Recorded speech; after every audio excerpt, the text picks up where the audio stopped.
season, so got the win. Winning a Grand Prix gets you 8 of them, so yeah, that but helps. got 2 more. He's going to get 3 more at the PT. If he gets a good run, maybe he could lock up silver, and he has still this GP as well to get some more points. So, but let's head on directly to the game, as Fabrizio had a turn 2 Vessel of Ephemera, got sacrifices on turn 3 to get 2 1/1 flyers, and then played Inquisitor's Ox, while David Mines is stuck on 3.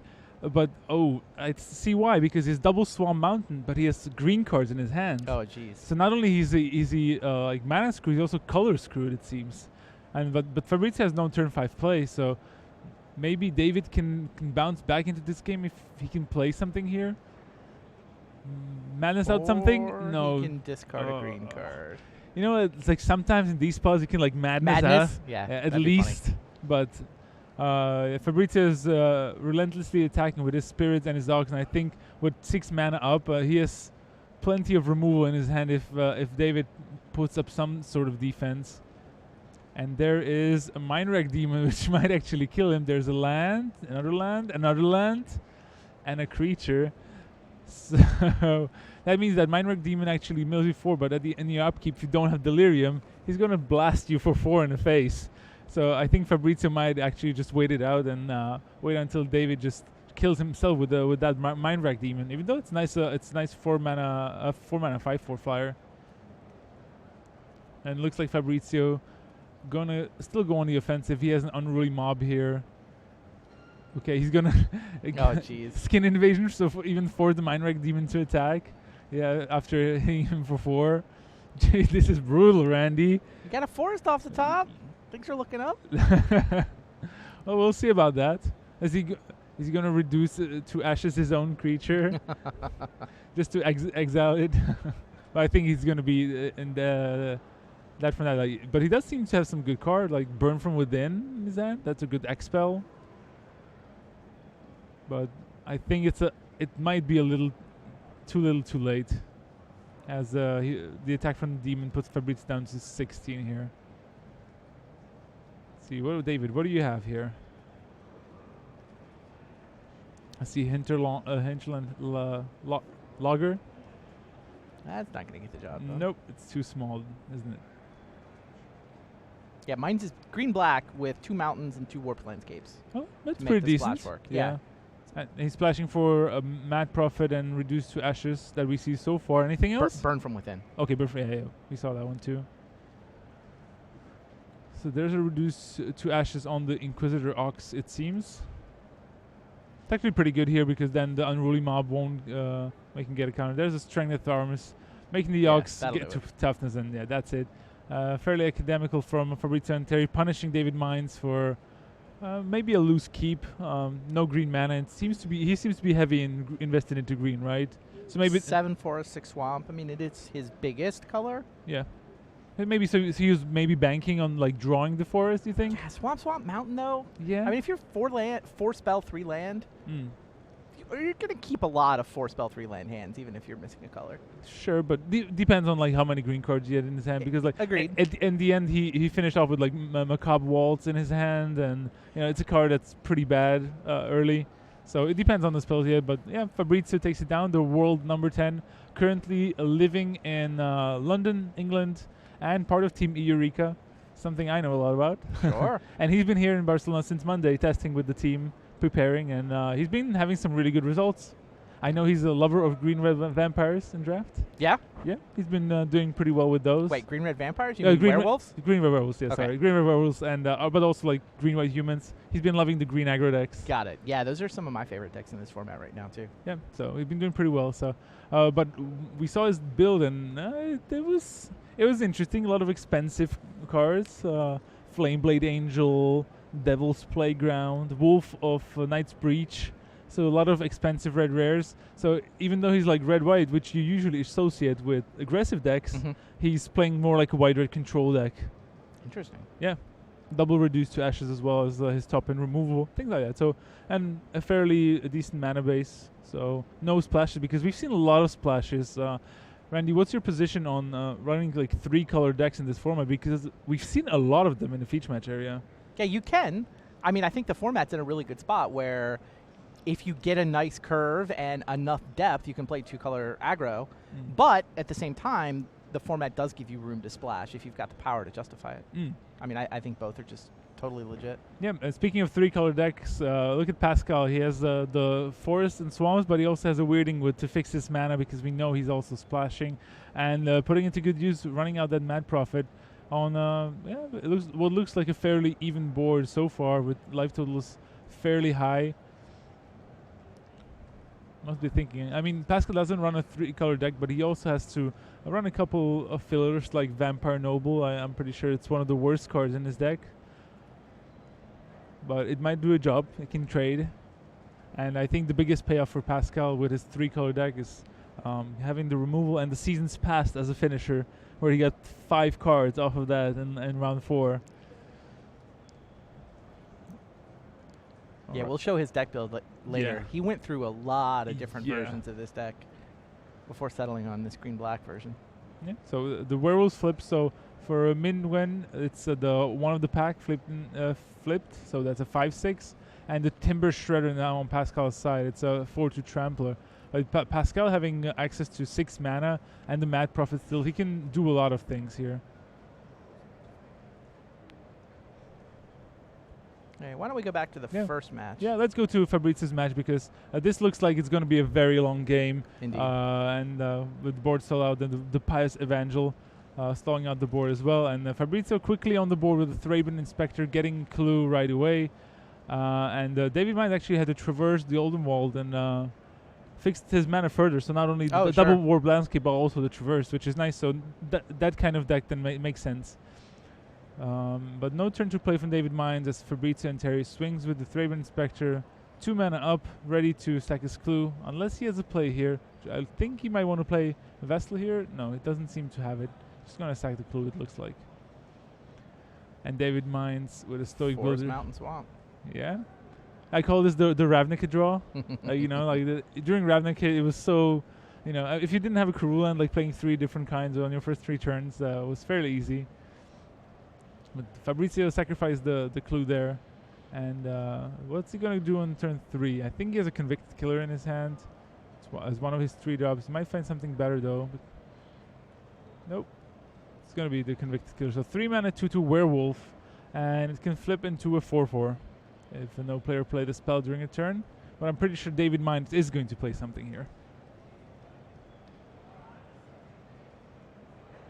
Swing with the Stoic Builder. Fabrizio down to 18. And a Briarbitch Patrol. I've seen a lot of opinions about this card on both sides of the table. Some people are like, yeah, it's a hill giant. It has some upside. And other people are like, yeah, it's really good. You always want to play it. And yeah, Near Heath Chaplain from Fabrizio and Terry. I know that's a card a lot of people really like. Sure. And it matched up really well against Patrol. You can trade and then get a couple of 1/1 flyers while gaining some life in the process.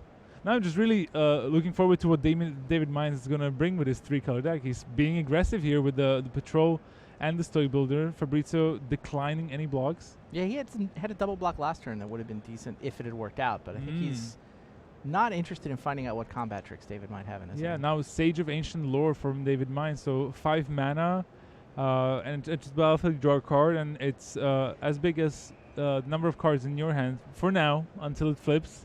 So I think it's a 4/4 now, or maybe a 5/5. I think he has 4 cards in his hand, so on his turn it might grow into a 5/5. That's not bad, certainly. Do we still get to call that a Maro? Or is it too Maro, old I school? think, yeah, for those who don't know, Maro, the original Maro, it was 4 mana, right? Yeah, It 4 counted mana only your hand. to see your hand. Yeah. Oh, counting both hands, that was Molimo. Oh, Molimo? Oh, yeah, but that Molimo, costs the 6 Maro mana. sorcerer, indeed. You know your Maros.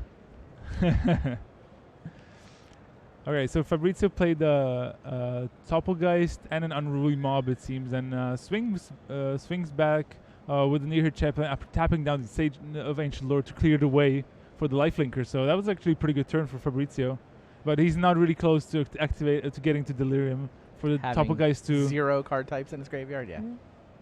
He can make it happen somewhat fast depending on what's in his hand, because he does have a War Landscape, plenty of creatures. Maybe if he has a good instant and a sorcery in his hand. Well, we'll see. I think that David Mines is much closer to having Explosive Apparatus in his hand, but no payoffs for Delirium just yet.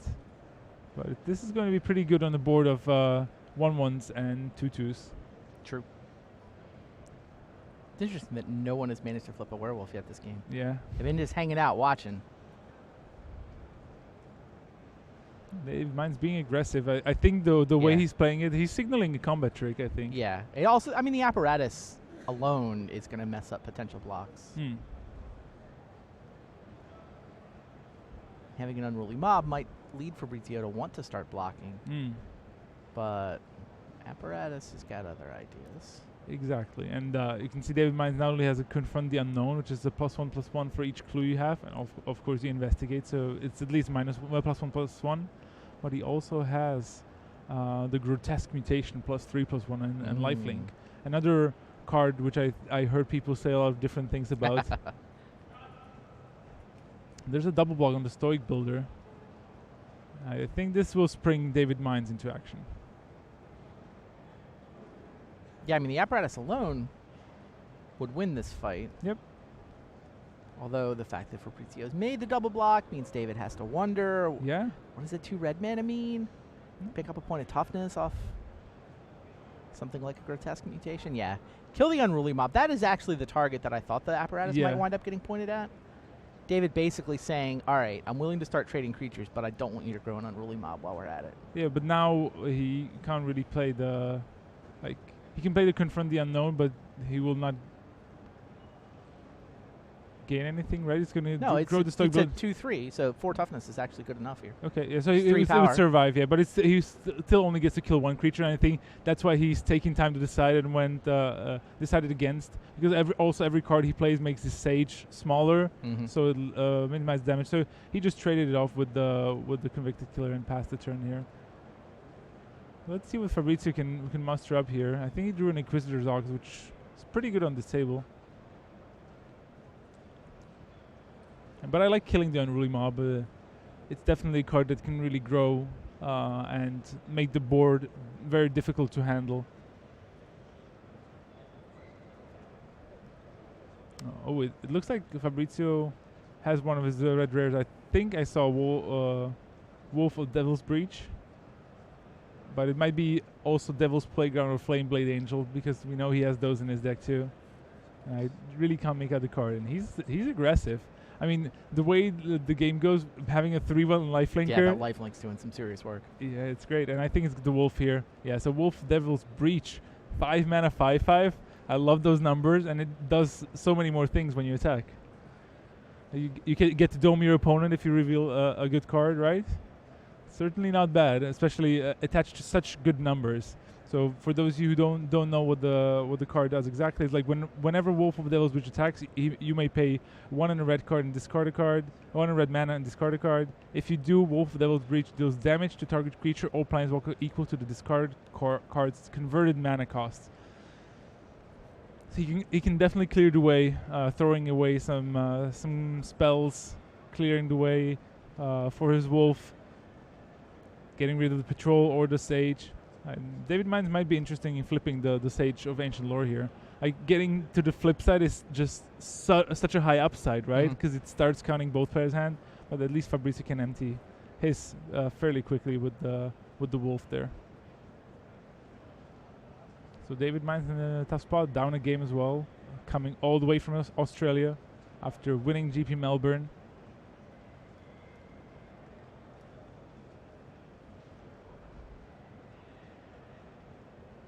I always feel like if you win a GP, going to that Pro Tour, like you have a point to prove, right? No, it's like it wasn't a fluke. Like I want to show I can do it on the big stages. We talking about David Mines now, or David Mines? we cross over into Fabrizio? No. Fabrizio, I think he has enough titles on his mantle that he doesn't care about that anymore. But of course, Fabrizio is lacking in some Pro Tour finishes. But he's I think that is actually a thing that is in his mind a little bit. It is. I know him. I talked about this with some other people as David Mines passed a turn and flipped his Sage of Ancient Lore. It actually is. I think Fabrizio is a very good player in in a GP setting. I think he's very good playing against really good against playing against lesser experienced players. Okay. And it doesn't translate well over to the Pro Tour, where he's just playing against a much higher level, and maybe doesn't. There's also some mind tricks of his own, that he has to work with. Like, get over that mental hurdle of. Yeah, I think that jump from the Grand Prix level to the Pro Tour level is actually bigger than a lot of people realize. Yeah. Just playing against Pro Tour quality opponents every single round is different in kind from what you see at a Grand Prix. Yeah, as Fabrizio just swings with his Topo Guide here, so the action has slowed down a little here. But okay, 5 mana. Reduced to ashes on the Briarbridge Patrol. Yeah, David Mines has too many cards in his hand, so Fabrizio can't kill the flipped Sage of Ancient Lore. I actually have to look up the name of the Sage flip because it's really hard to know not only all the card names but also the flip card names. So Werewolf of Ancient Hunger. It also has Vigilance and Trample. I was gonna say it's got more abilities than just being Molimo, right? It's big, Vigilant, Trampled. There's some big wolves on the battlefield facing off right now. I'm actually surprised that Fabrizio didn't maybe attack with the wolf, discard the reduce to ashes just for 2 mana, and try to kill off the Sage. But it might not have been enough anyway. It has Vigilance and Trample, so yeah, you don't to do that. And I think it's 7/7. No, actually 8/8. David Mines has 6 cards in his hand. Fabrizio's on 2. Yeah. Vigilant Trampler, that big. We know David Mines also has the Grotesque Mutation, which is on this board is like 2 extra damage, so not enough to kill Fabrizio, who's down to 4 now after taking that attack. But David Mines only wants to play 1 spell here. He doesn't want his Sage to flip back to the smaller side. He also doesn't want to shrink it too much either. Yeah. So every land played can hurt. Yeah, but like this is really obvious. There's a Markov Dread Knight, another great card for David Mines. 5 mana, 3 fire, and he can grow it by discarding card and paying 3 mana. Interesting. He played a land there, which pretty strongly signals Confront the Unknown. It's a very hard tell. It could be a very good bluff. Yeah, that tell is so obvious that you can bluff it. Yes. I think that this game is actually doesn't look so, but it's actually super deep on these mind game levels. Right. The way David Mines been playing this game. So let's see what Fabrizio can do here.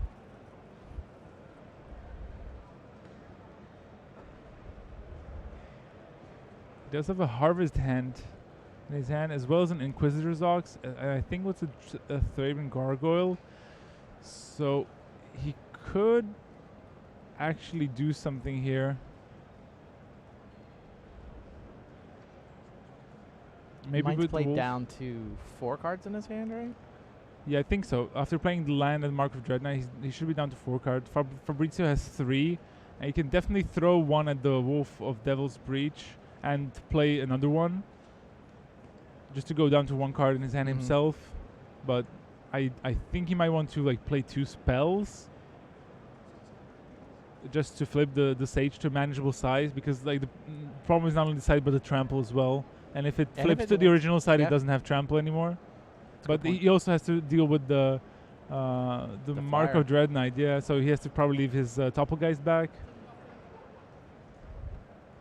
How many card types is he? He has 2. He has Sorcery and Creature, and he can get the Warp Landscape into his graveyard fairly easily. Can he discard to the Wolf to get the 4th type? I think... I'm not sure. Would have to be what? Yeah, he has the artifact, so he has the Harvest Hand. So he can discard an artifact to the Wolf. He can sack his not Blasted Landscape, sorry, Warp Landscape. Yeah. But the Confront the Unknown is the problem card here, because... Well, I'm just saying, turning Topplegeist on is... Yes, it's very good, yeah. Pretty good for his ability to survive next turn. Yeah, so he's going to chuck the Harvest Hand at the Mark of Dread Knight. So that means that he wants to deal 3 to the Mark of Dread Knight. Wow, Confront the Unknown is a blowout here. Yeah, it is. So now, so here it is. Confront the unknown. It's gonna grow the Mark of Dread Knight into a 4/4 because it gets +1/+1 for every clue.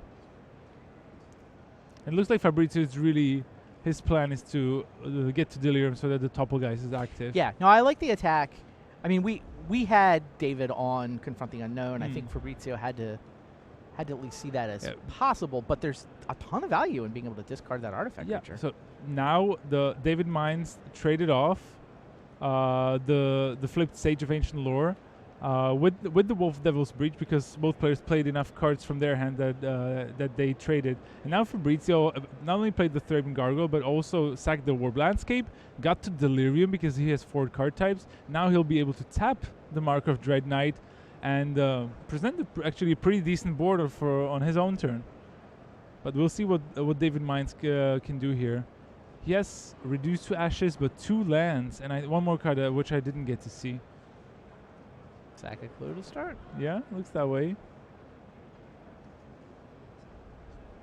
Yep. Harvest hand, not the greatest here. Wow, Fabrizio's gonna win this game, isn't he? He's played this so well, I think. I like how Fabrizio plays limited in general. I think he's due a good finish at the PT. Well, still a GP to win, and he has won quite a lot of those already. 4 GPs. Well, in a relatively short career, that's quite impressive. He has 9. It's impressive in a long career. Yeah, true. How many people are there that have won more than 4 Grand Prix? Yeah, probably not too many. I think it's a single-digit number. Yeah, probably. I'll definitely try to look that one up. I mean, I don't think anybody's won more than 7. That's insane, though, to win that many. I think it's pretty insane to win 4. Yep. All right, so Fabrizio untapped here. He does still have the Inquisitor's Ox and a Plains in his hand, but we know he has the 3-1 Lifelinker again.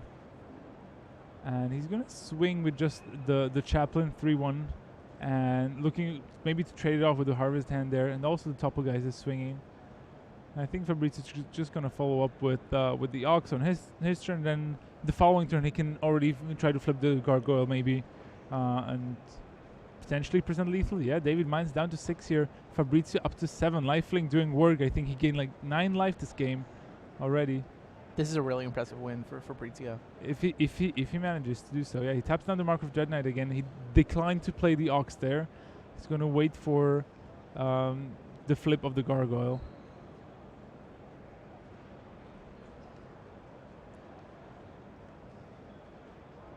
And David Mines still has that Grotesque mutation. God, Fabrizio even got housed by that Confront the Unknown. Yeah. I mean, essentially he called what he hoped was a bluff. Yes. When Mines went, okay, I have a forest. Yeah, but it still turned out pretty well for him. Right, he still got the Delirium, he still got the Toppelgeist online, which was all he needed, yeah. which was good enough.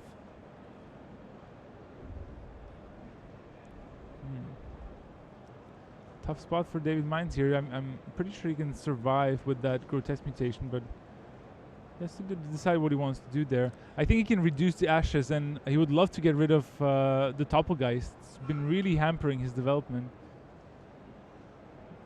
But he might be at risk of dying already, so killing a 1/1 is maybe not what he wants to be doing.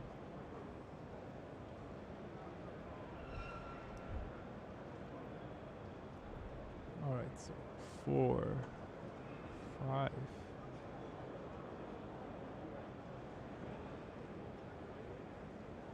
So reduce the ashes. Where are you targeting David Mines here?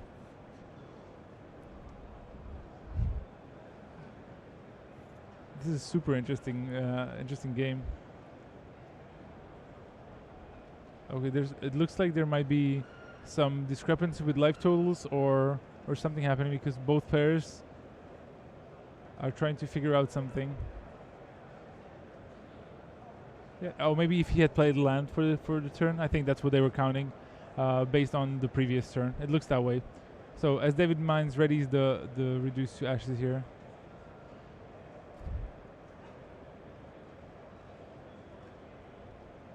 Nope. I mean, it's a very important turn. It's quite clutch with Fabrizio having won game 1. The pressure is all on David here to turn around.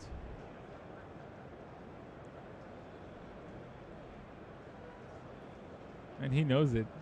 He knows this is the turn.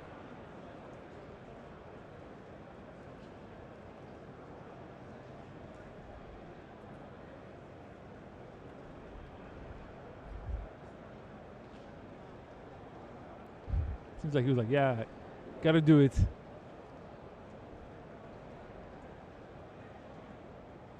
come on, David, do it. We want to see it. Grotesque Mutation reduced to ashes in his hand. One more card. And the Fabrizio only has an Inquisitor's Ox in his hand.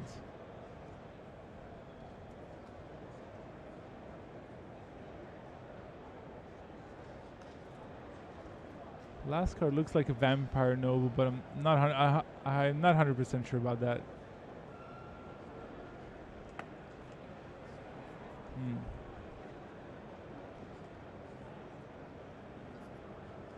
So finally we see some action. Harvest Hand swings for David Mines here.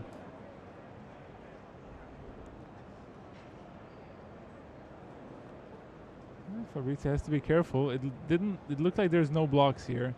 So that's Grotesque Mutation first. So Fabrizio down to 2, David up to 11 here.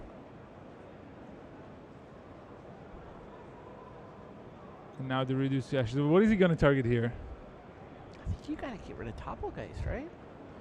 Looks that way, but then if get your Dread Knight back. Yeah, but then if he flips,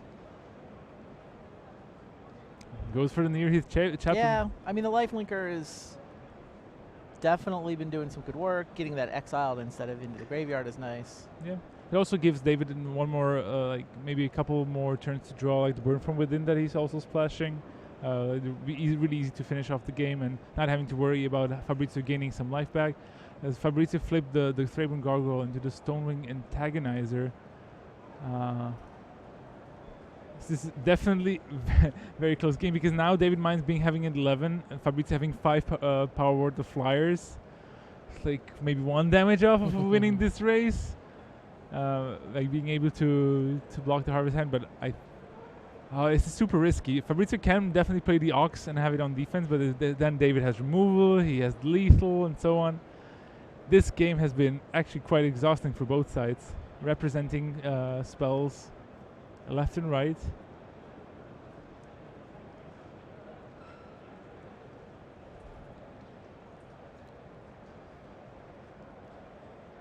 And there's the attack for Fabrizio. So David Mines down to 6. And I think we're going to see the Inquisitor's Ox. And Fabrizio has a spell in his hand. So yeah. Mark of Dread Knight gets tapped by the Topplegeist. Delirium being turned on. So what does David Mines draw here? I think it was a Warp Landscape, so nothing here. And this game is going down to the wire. If David Mines doesn't have anything. What is that spell?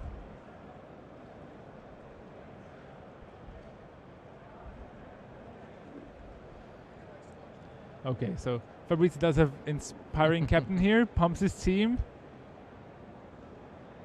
Attacks with everything.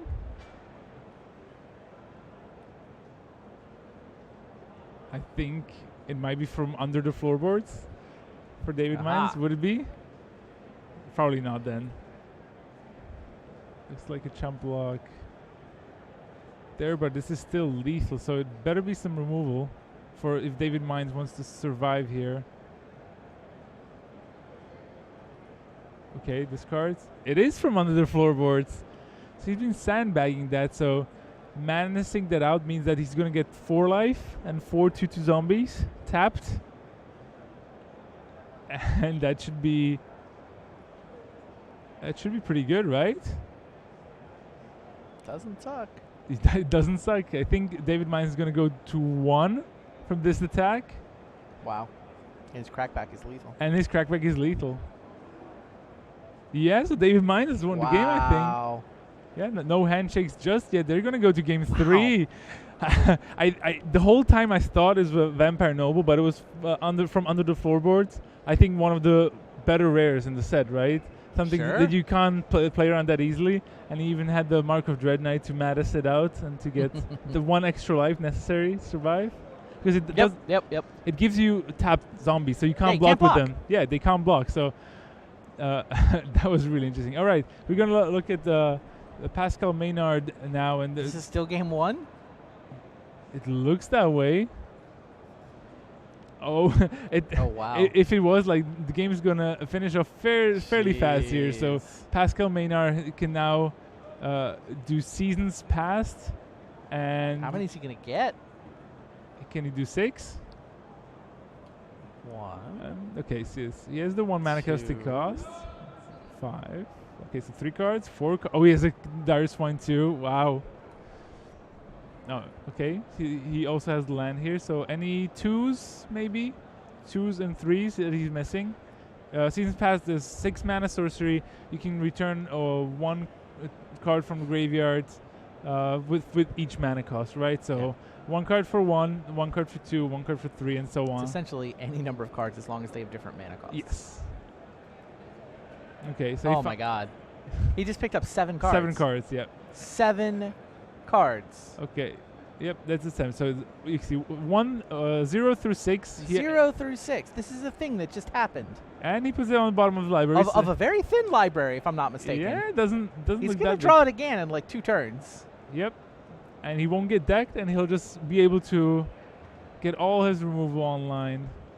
So Rabid Bite gets rid of the Wayward Disciple, which was just the flipped. So let me get this right. Pascal, his library's basically gone. He's just going to draw 7 cards a turn for the rest of the game. Yes. 7 spells. 6 spells and a land. Yes.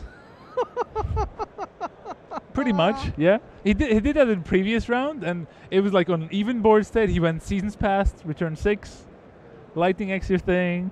I mean, to be fair, it's going to be awfully hard to play 7 spells a turn, Yes. so he'll slow down. He'll Seasons Past.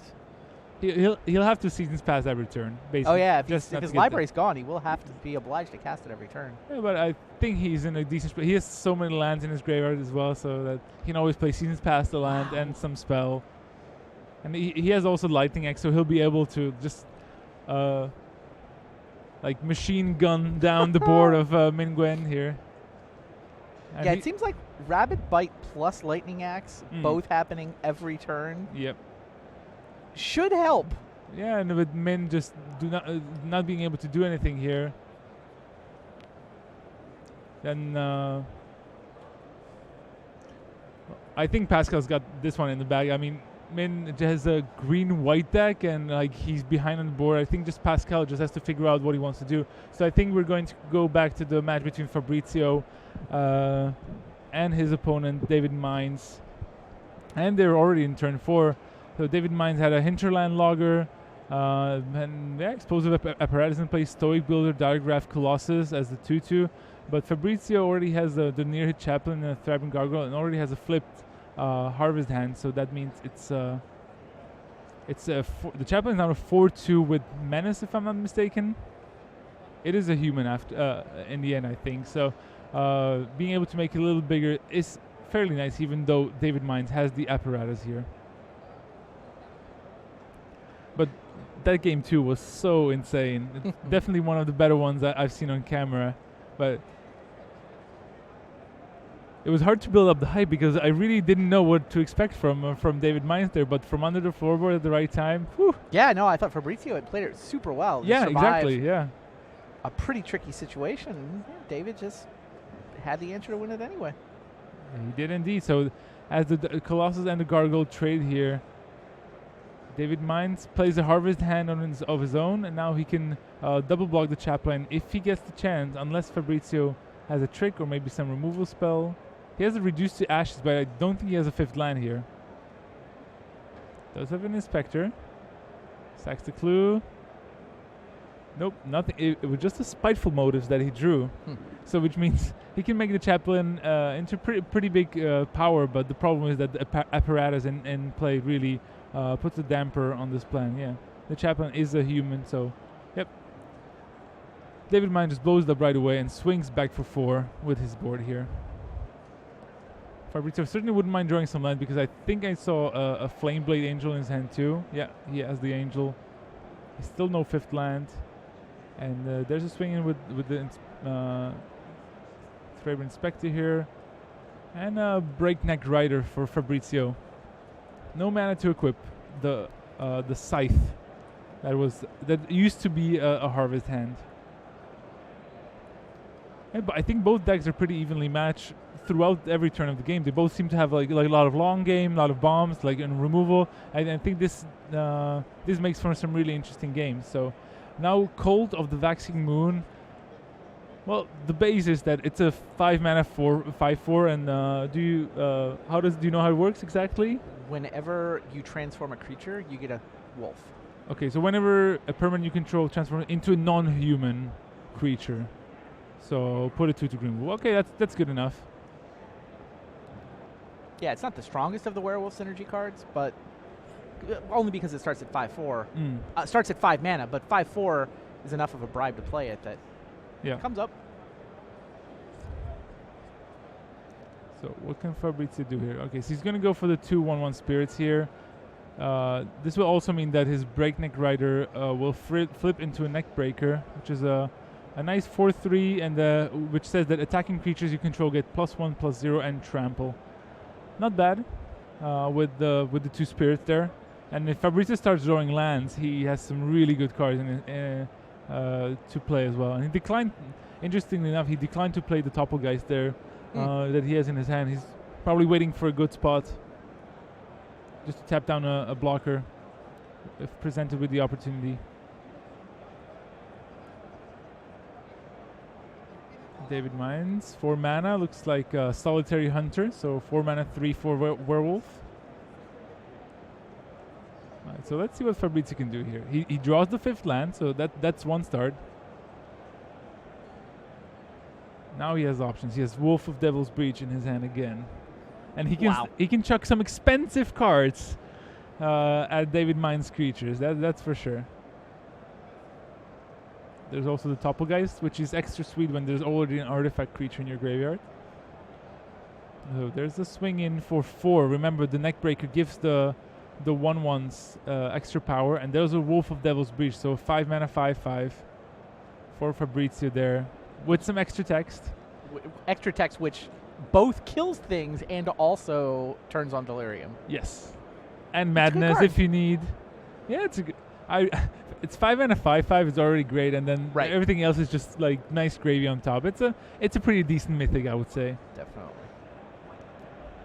So let's see if David Mine can do something here. He does have Reduced to Ashes in his hand, but since he played the Solitary Hunter last turn and didn't sacrifice his Warp Landscape for a mountain, he can't kill it now, and it might actually come back to cost him because the Neckbreaker also gives the wolf trample.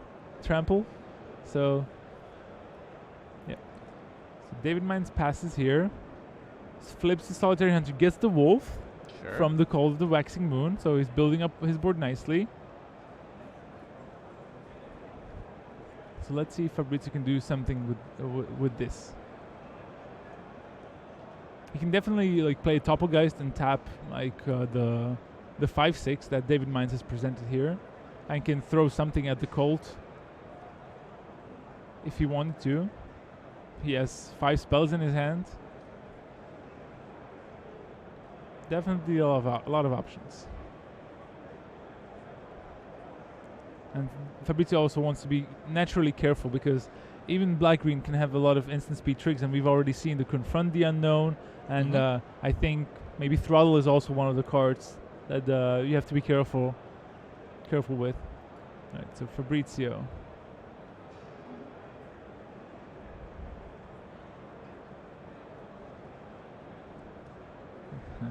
He's swinging. Yeah, just with those 3. So Wolf and 2 Spirits attack. And Fabrizio's gonna throw the Flameblade Angel at the one of the pack. Pretty risky against the Confront the Unknown, as we found out in the previous games. And now David Mines will try to muster up some blockers for the wolf here. Oof.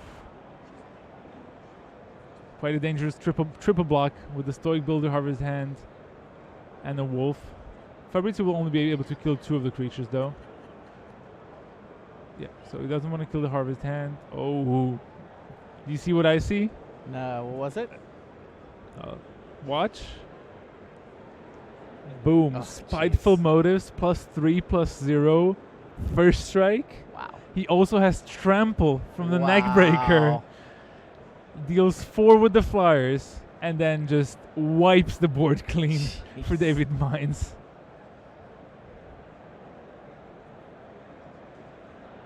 Yep. All the blockers have died. That's why triple That blocking was is so insane. dangerous. That was insane. Fabrizio with the full-on blowout with the 4-mana flash aura that gives the creature +3/+0 and first strike.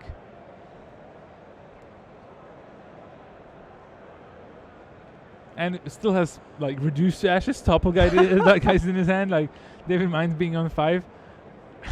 This has been brutal. Like Fabrizio just throwing the 6-mana angel at a blocker. I don't need that. I can just deal enough. I think David Mines also has the from under the floorboards too, but just like no madness outlet to make it like really big, so he can only play it for his natural mana cost and get 3 zombies and 3 life.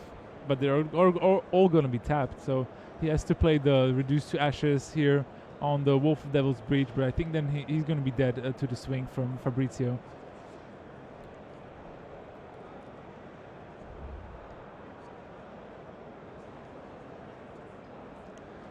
Randy, I think it's fair to say that this format is entertaining.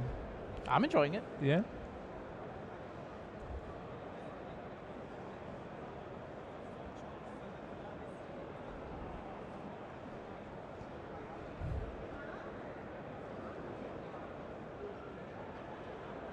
Alright, David Mines, he's going to have to play... Okay, he's going to play on Neckbreaker. He's going to try to trade off there. So he's going to equip the Cold Waxing Mood with the thing, but he's going to reduce to ashes that blocker. And Fabrizio Anteri moves up to 5. And those were some incredible games, and David Mines did supremely well to turn that game 2 around with a well-timed from under floorboards going just above lethal, and then killing Fabrizio on the backswing. But now the number 10 player in the world gonna make another run at a GP. Well, we'll see. He definitely did well in this one, and we're gonna move to game 2 of Pascal Maynard against Min Nguyen. As we predicted, Pascal won that game after playing Seasons Past for 7 cards. Pretty ridiculous on its own.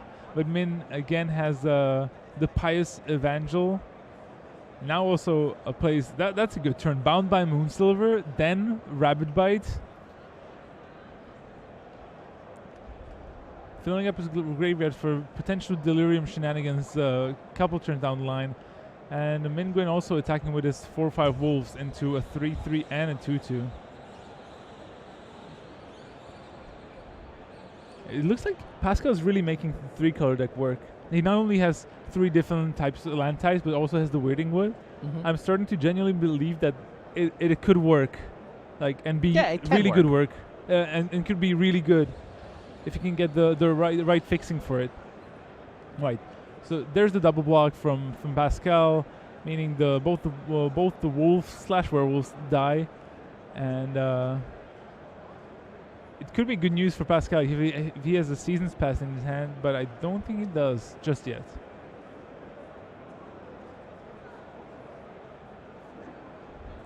This is, I think, shaping up to be another long game, just because Min has set up his defenses somewhat well with a 0/4, the 2/3 Evangel that can flip into a 2/4 of its own. Again with some of the flyers from the Vessel that he has in play, as Pascal sacrifices a clue to draw some cards, and then he goes for a Gisa's Bidding, so gets 2/2 zombies, which don't really accomplish anything on this board just yet. And Pascal being out of action, he has only 2 lands in his hand, but we'll see if Min Nguyen can punish him, because he doesn't have many cards of his own either. Yeah, but just passes the turn. Yeah, it looks like Pascal at least has a Throttle in his hand.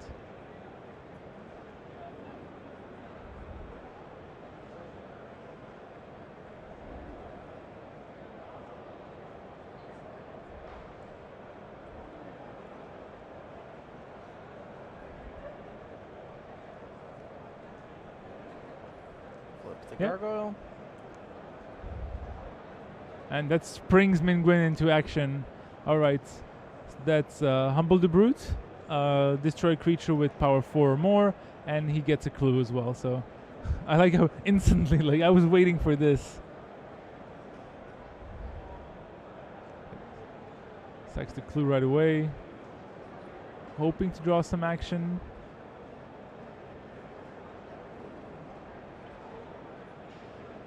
Not much going on. I think that's Solitary Hunter. That finally a proper creature on the board, right? I can't imagine what game 1 in this match was like. And there's how much time is there in round, Randy? Not much. I mean, for the main tournament, they're down to the last minute of this round. Wow. So I think they do have some at least Yeah, some feature extra matches minutes. usually wind up with a little bit of an extra. Yeah, a little around bit of 3 extra time. minutes. It's like 3 minutes. Yeah. With Pascal being up a game and the board stalled out the way it is, now playing a Rotten Heart Ghoul, it looks fairly okay for Pascal, especially with a throttle in his hand as well. I think he might pick up a 1-0 victory here. He could, yeah. Not very usual, but I think I don't know what how you regard this format, but it seems like a lot of times the boards stall out, especially in the green mirror matches, just because there's so many large creatures that sometimes it's just hard to break the board stalls. That's why I love boarding in like Magmatic Chasm. Yeah, done that a time or two. Yeah. All right, so. In response to Throttle killing the Solitary Hunter, Min gets the value, sacks it to the Pious Evangel, and flips that into a 2/4, which says that whenever a creature you control dies, you gain 1 life and your opponent loses 1 life. It's pretty good with tokens. He gets Min gets 2 1/1s. And he drew a Handward Militia Leader. It's a nice rare. He already has 4 creatures. Has 5 now. So that can flip into West Vale Cult Leader, so which is has power and toughness equal to number of creatures you control, and at the end of the turn you get a token. But that looks like Thornhide Wolf from Pascal, so 4/5. Yep, in the upkeep, the militia flips. Not going to do much more, but Min is really trying to hurry this one up. There's an Emissary of the Sleepless as well. He gets another token. So his board is pretty good, but the question is if he will manage to finish off the game. That's what I would be worried about. Yeah.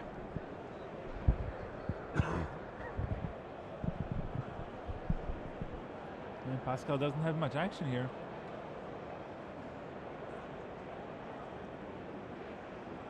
Min building up his board, now with 4 flyers.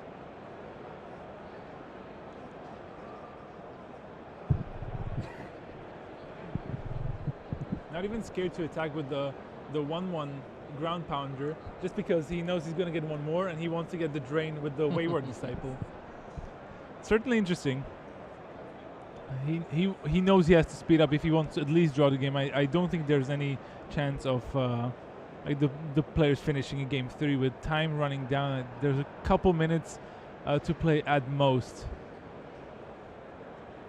As Pascal plays Ghoul Calls Accomplice just off of the screen, and the Pack Guardian from Min. He's just really putting on the pressure. The Westvale Cold Leader must be huge by now. Approaching, I think, at least an 8/8.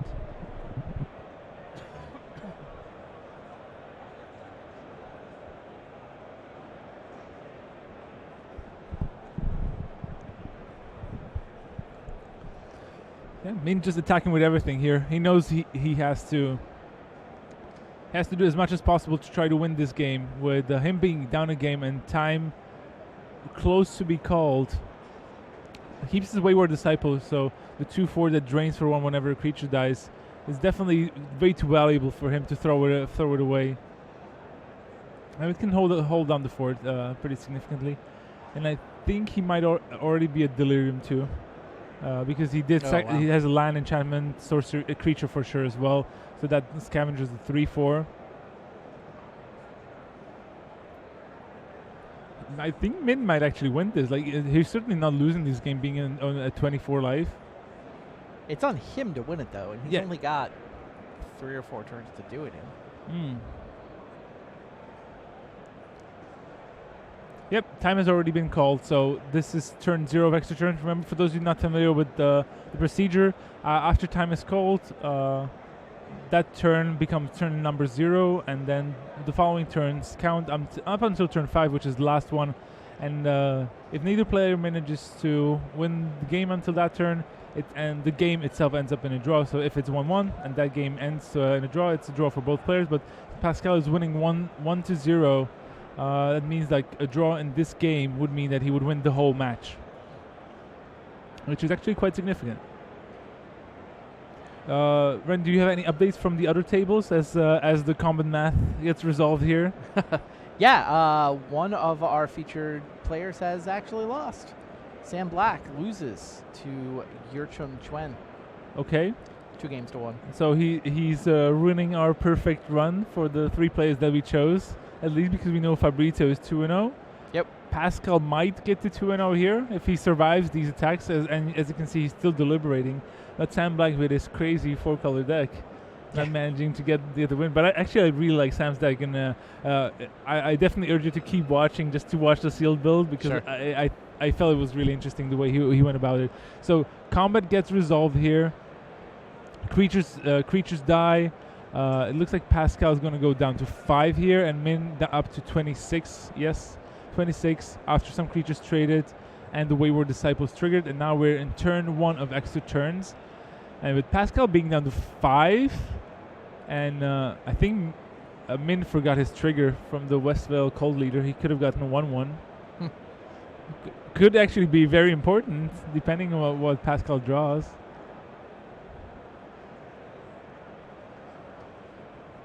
But I think he's just on land, so this is turn number 2. And I think just a swing might do it.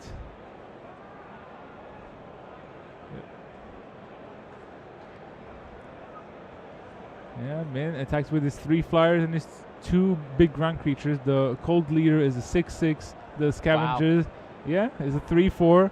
And so they may be asking, they're going to draw here, so I think both players are going to get the draw. And of course, like, they could talk about concessions, but at this point in the tournament, I think neither player is going to go for that. And so Pascal Maynard ends up drawing with Min Gwen. 1 game apiece. They didn't even manage to start game 3, and it feels like this can happen in this format. It can. Yeah, we haven't seen.